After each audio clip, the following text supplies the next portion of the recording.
as we talked, I was talking about the idea of evidence, and then the issue of testimony emerged, and I asked him, wouldn't it be more reasonable for me to base my subjective experience on something real? Wouldn't it, put it this way, I asked him, wouldn't it be more reasonable for me to want evidence from which to spring in faith?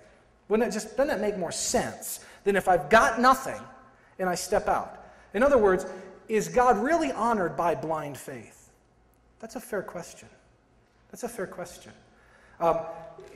John Piper gives the illustration that if someone came up to him on the street, didn't know anything about him, gave him $1,000 and said, could you put this in my bank account? But he knew nothing about him. Piper said, would I be honored by that man's gesture? No. The man doesn't know anything about me. He said, I'm going to think he's a fool. What if he had chatted with a few of my friends and had found out something else about me and knew that maybe I had some integrity or I was consistent in the way that I lived my lifestyle, and so forth?